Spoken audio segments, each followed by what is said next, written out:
Hey, well, hi everybody, and welcome to this Q&A session with Hugo about Nuke Studio and more specifically the course. We thought this might be a good idea. I thought you guys, since it's so new, might have some questions for him, as well as questions about the course in general, and maybe even things that you'd like to see and touch on over the duration of the term. I think he's got a great plan already, but it's always great to hear from you guys about what you would like to see. One quick thing I want to mention is if you scroll your mouse over on the left side of the window, you'll see a column of icons. And the top icon that looks like a chat icon is, in fact, a chat icon. So if you'd like to ask a question, you can ask a question there. We'd love to get feedback from you guys and so forth. Also, if you want to actually be prompted and actually want to chat live or do an audio question, let me know in the chat, and in an appropriate spot, I'll make you live and open up your audio for the stream and so forth. So we'll go ahead and get this started, and open up Hugo's mic. Hey, first of all, what I thought might be interesting, because I'm curious as well, and we've gotten a lot of questions about this from our members. What are the major differences or changes in Nuke Studio compared with Hero? Because, of course, they bear the same heritage, but they are quite a bit different. You can touch on some areas I know in our conversations. Sure. Well, thank you so much for giving me this opportunity, John. It's a pleasure to be here, and really excited to do this course of Nuke Studio. I mean, I think the biggest real difference between Nuke Studio and Hero is that, Hero kind of started the conforming and timeline tool for Nuke, because Nuke always had a bit of a lack of timeline tools on that respect. And it kind of started for the last 3 years to develop this really, really good shot management tool that could conform, could update your timeline automatically. It was really robust, and of course the missing link, really, although a lot of us worked with Nuke and Hero at the same time, because you have a bridge between. The cool thing with this new version, Nuke Studio, is that they finally became a single application. So now Nuke and Hero are as one. So it's seamless. You can seamless transition from the timeline, double-click on a clip, go into Nuke, do a composite, go back to the timeline. It gets rendered in the background. There is some very, very exciting new features, and I think it will change a lot the way some of you work, because a lot of new compositors are probably not used to handle a timeline, and I think it's a bit closer to what a flame artist would do or a smoke artist would do in the past, and I think it's really exciting to see the Foundry joining these two great applications, really. Yeah, I think it's really great. Also, just want to really much thank the Foundry for actually letting our members have access to the beta for this, because it's actually not even released to the general public yet, and people who are, I guess, on maintenance for Nuke actually have it. So really want to thank the Foundry for giving access, because it's rough, because people get first impressions from beta. But again, I think this is a really great opportunity, because it's really important, because there are some major changes. You actually said one thing that was interesting to me, how much actually you could see your workflow changing just simply with the built-in tools in the timeline. Oh yeah, no, absolutely. The pipeline has really changed dramatically, because if you're working like I used to do, like on a facility, you're very used to just having your shot. You just have one shot, you comp that shot, and you work on it, and then you deliver your daily to the supervisor. Now, Nuke Studio kind of changes a bit that, because, of course, I hope that pipelines come in and kind of control that, because it does need to be controlled. But in Nuke Studio, you can literally open anyone's comp, and you can bring comps directly into the timeline. So there is a lot of organization that needs to happen, because it's almost like people with Nuke Studio become much more, just like I said, like a flame artist, because they are in control of the edit. They are in control of the timeline, which means they can still work on a collaborative way, but there is also the choice of not working in a collaborative way and working as a director, or as doing a short film, or working as a one-man show, one-man band on a small company, or on a boutique or a suite. And I think that's really the difference. That's where for the first time, Nuke is going into that space, the space of the single artist that does everything. And I think that's very exciting, because Nuke was a very good film tool, but this really opens up the whole world of commercial even more with this merge, you know. Well, yeah, I mean, especially considering you're already using Hero very much in that capacity at the mill. Actually, Benoit has a question. Is there a final list of soft effects, and will you be going over how to create custom soft effects? At, at the moment, the list that is on the help file, and if you've tried Nuke Studio already, the list is still, of course, going to grow. For now, for the release of Nuke Studio, that is the effects you're going to have. It's basically the grades, the transform, the LUTs, the mirroring. Those are in the crop tool. Those are the first tools that come in. I'm sure the Foundry has plans to make custom tools, but for now it's not yet possible. And he has a follow-up question that I know you're going to address because we talked specifically about it. Do you have a recommendation for minimum system specs between what the Foundry published? I mean, you're going to actually devote a substantial chunk of one of your classes to this. Yeah, you know me. Like, if some of you that done my class before, my hero class, you probably know that I'm a bit of a geeky guy. So I am gonna spend probably half of my first class talking about hardware requirements. And you know, it is true that Nuke Studio runs on anything. You know, it's true. I'm on set with Nuke Hero or Nuke Studio all the time with my MacBook Air, but it's very, very demanding on RAM and on CPU and on II. You know, like the interface has to be very fast. You need a large amount of RAM. You need very fast hard drives if you really want to take the best out of Nuke Studio, especially if you want to work like a normal flame or smoke operator would do. You really need to have a very beefed up computer. It's way beyond the specs that the Foundry has on their website. I mean, it works with that spec, but you know, you need a lot more. Yeah, I would think, well, graphics card is important, but I would think also, though, just with the affordability of SSDs nowadays, I mean, it's kind of a no-brainer to not put in some kind of SSD type array of some sort in the system. Yeah. I mean, for me, at the moment, when I'm investigating setups for Nuke Studio, I think the perfect setup at the moment, you know, I'm not selling any Apple machines here, but for me, I think the new Mac Pro is kind of the best solution because it has all the grunt in terms of solid state. It goes beyond 1,000 megs a sec on the solid state, which is perfect. It has at least, you can run 64 gigs of RAM, which is perfect for several minutes of timeline. And then you have all the Thunderbolt connectivity, which means you can connect to a huge range of very fast RAID systems and hard drives. You know, lately when I'm on set, I've been seeing a lot of the DI and a lot of the people that do the DI and grading on set. They use the Mac Pro on the same capacity with RAID systems with Thunderbolt. I think it's the same kind of system that you'll see happening more and more for people that decide to use Nuke Studio as a one-man show for starting and finishing a project. I have another question from Henrik, who's been a long-time member of fxphd. Actually, there's a story about Henrik and some of the work he does actually up on our production blog right now at fxphd. But I saw this coming from him, and we talked about this. Are you planning on covering anything about project management integration or something like FTrak as part of the course? Yes, I am actually planning. That's something that actually happened in the meantime, which I don't think I even spoke with you yet about that, John. Because yes, a few days ago I talked with the lovely people at FTrak, so at the end, at the last classes, the last class which is dedicated to a showcase of a project will most likely be the class. Either the last one or the 9th class will be the class where I'm going to show some of the integration of FTrak into Nuke Studio.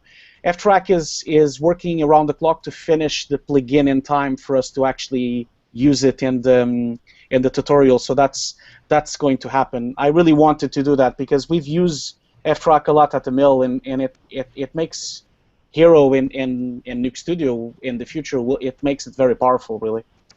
Actually, in the story on FTrak we got on FX Guide, actually the mill had a tremendous amount of influence on the development of FTrak. I know there's a lot of customization that the mill's doing because of the multiple locations. But man, they had a huge, talking to the guys at FTrak, the mill was really tight with them. Yeah, no, we were because we already had a tool in house, but it kind of proven the best solution for the future was to basically merge both things and use FTrak as the main tool for shot management. Okay, now you kind of addressed this before, but I just kind of want to try and hone in on very specifics, like especially because I know a lot of the people, we have such a great, what do you say? We have a great, people do auto-renew a lot. People join your after term. So many people have taken your hero course. Like, what are, I mean, you touched on it, but what, again, what are the kind of the top two things that are different about Nuke Studio that are very different from the way Hero works? Well, I think for me the soft effects is a huge deal because coming from using Final Cut so long and coming from using After Effects, it is really great to finally have a very fast way of just doing a small grade, a small transform, and a small racking if you need to just match an offline, or even just do some simple effects with your client next to you. I think that's one of the biggest differences, because in Hero you were so limited. You couldn't really do anything except a reformat. That was it, and everything else you kind of had to. I had so many sessions with clients where you know, they don't notice, but I had Nuke in the background, and I kind of did shots in Nuke and kind of load them up into Hero so they didn't even notice what was happening. But I think the soft effects is really going to change the workflow, because so many little things you don't even bother to go to Nuke to do, I think. And you find in the tools at this point are robust enough, even though maybe they're not as complex as mature as some other tools out there that have been, this being the first version, it's still incredibly useful then. Yeah, I think the tools that are there now, it's very small amount of tools, but they are functioning exactly like they do inside a Nuke. So it's a full linear workflow. It doesn't destroy any image. It's exactly the same nodes, which is really good. And you can even bring them into Nuke if you need to. So you can actually transfer the soft effects that you have on your timeline into your comp as nodes. So that's really cool. And they are GPU accelerated, which means they are in real time. So all of those soft effects will never have to be rendered. But you know, there's of course a huge amount of things that need to be improved. I mean, I'm really missing a roto shape to actually do some masks, simple masks if I want. I don't even have that, and I think that'd be useful in the grading context that you mentioned. Yeah, exactly, and also even the grade. Can you hear me? Yeah, I'm just someone joined, I think, with the microphone. I'll mute that. Right. I think yes, especially for grading. But even on the grading department, I am missing quite a lot still. I mean, the grade tool, I've always been a big fan of it, and I think it's one of the most powerful color corrector tools in the world. But I'm missing the color corrector, and I'm missing an ability to do a simple key, just like you would do with some small little tweaks of color correction. I know, of course, this is, of course, developing Nuke Studio almost to an editorial level, but why not? I mean, the things are there. Nuke has the tools, so the more they can bring into soft effects, I think the better. I think that should really be their priority, really. Actually, I'm kind of curious on the soft effects. Can you actually imagine, but do those easily propagate in a more complex Nuke setup if you want to convert the soft effects into do more complex items? For instance, you get in color correct yourself in the corner, so to speak. What's the transfer like in getting from soft effects into a new comp? Well, at the moment, it's all very simplified. At the moment, I think it's just the first version. So if you start doing a grade node or 2 or 3 grade nodes in soft effect tracks, they come into Nuke as nodes, so they stay there in nodes. The problem right now is that they don't come back. So if you start plugging in mask and you start doing something more complex, when you go back to the timeline environment, you kind of have to turn off the ones you had there, because now you have them inside the comp. So it's all still, it is still a bit split. I think there needs to be more merging. I really feel like it should be more seamless. I still feel like when I go to the Nuke environment, I'm in Nuke, and when I go to Hero, I'm still in Hero. I'm sorry, you see, I'm calling it Hero because it is Hero. That's the thing, and I think that's really the core thing that I'm missing. I need the Foundry to merge them in such a way that it's like Flame. It's just an application, and you just put whatever you want on the timeline. Of course, with the caveat that it has to be rendered, but that's of course always the case. Sorry, I'm just looking, and we have hit our limit on. Oh, there's a limit. Hangout. I think I messed up. Yeah, you know what? I think it's. Hang on. I've got some more questions here, actually. Oh, that's cool. I'm really happy to see so many people joining. Thank you so much for everyone that is taking this time to join us. It's great. Yeah, hey, so I got one from Scott here. Scott said, speaking of the merge between Nuke and Hero, how is Studio tying into the rest of the Foundry portfolio of applications? Well, I mean that's more a question to not really for me, I think, because I don't really know. I mean, I'm hoping that they're going to tie in the rest of the applications more, like Modo and Katana and everything. I'm sure that's their plan, but I haven't heard anything officially, and I think that's more a Foundry question, really.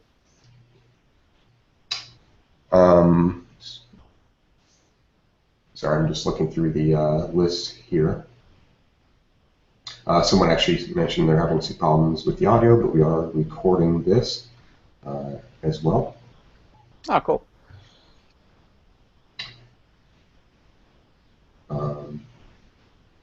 Well, we touched on it again, but maybe more specifically, I guess, since someone asked, I guess we talked, and if there's anything you want to expand to. Again, took your Hero course, how is this going to be different?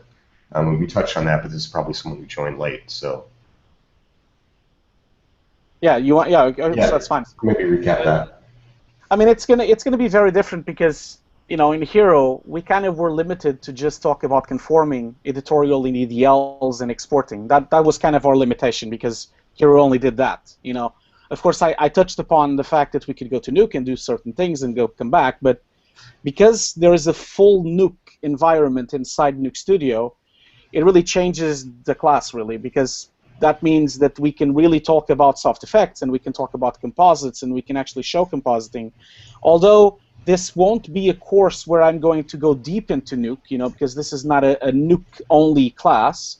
I am going to show Nuke in relationship to the timeline so that you can learn when to use the soft effects and when to not use them, and when do you have to actually send things to the farm, and when do you have, especially, I need to teach people how are they going to start dealing with the fact that if they have a large team, how are they going to organize their scripts, because to be fair, like, you can be inside Nuke Studio and do all the comps, but if someone else is doing the same comp, there could be some conflicting problems. So there is a lot of that kind of management side of things that usually is done by a supervisor or by a lead that I need to touch upon. So I think the course will be very different. There will be certain things that will be the same.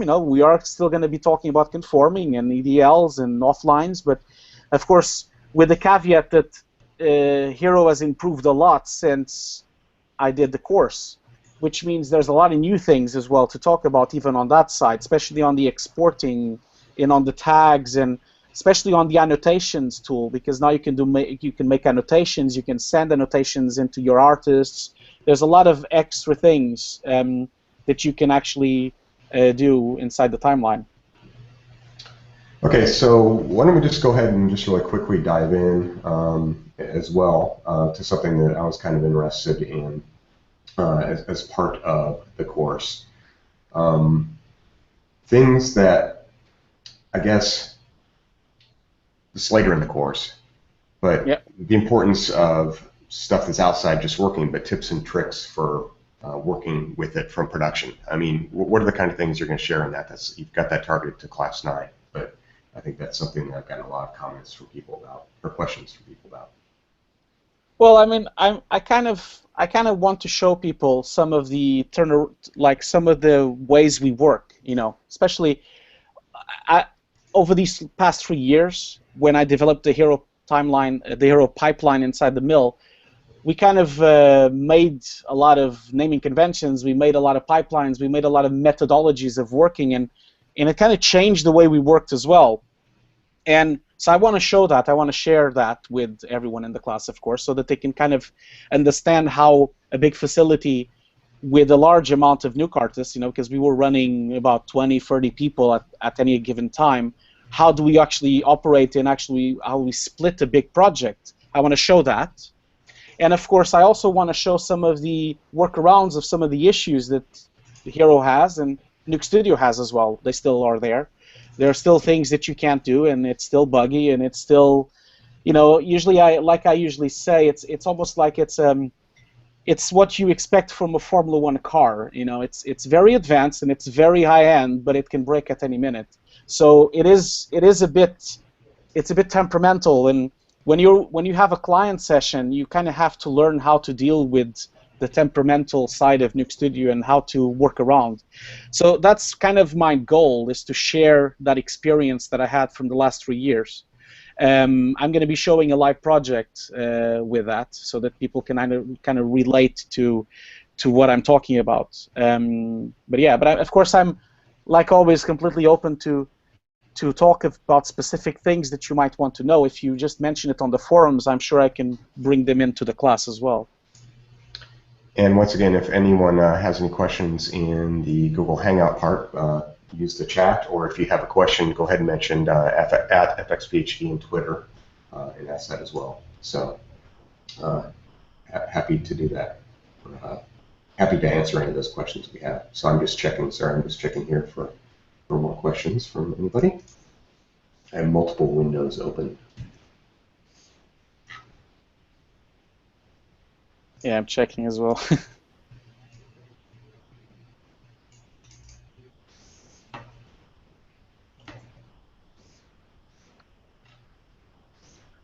And making sure the link works well too, that just sent out.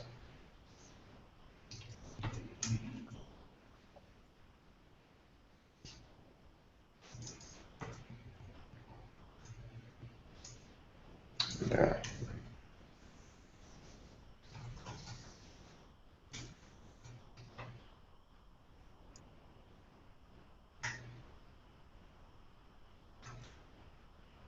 Hey, actually, so while sorry, I'm just saying out some tweets. Actually, really quickly, I have a question about.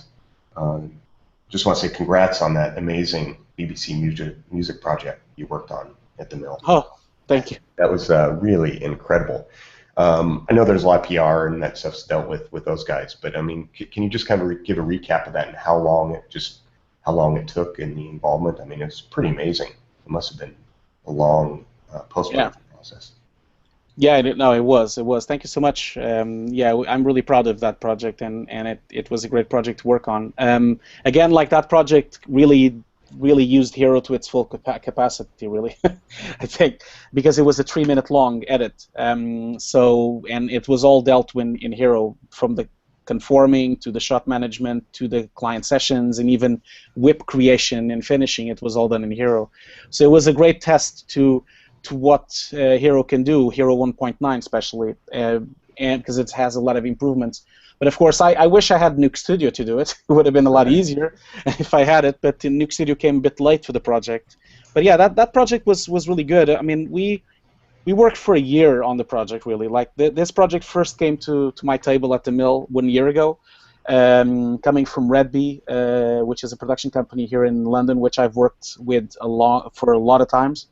And it kind of started, we started having the first meetings on last year in September, and the first filming was in November last year. So it was almost a year of filming. Of course, not constant. It was throughout the year, every month or every 2 months, we would film one of the artists. All 27 artists, by the way, were all filmed in green screen.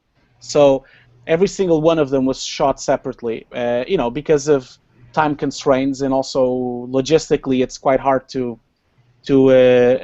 make sure that you have all the artists together, because they have such busy schedules.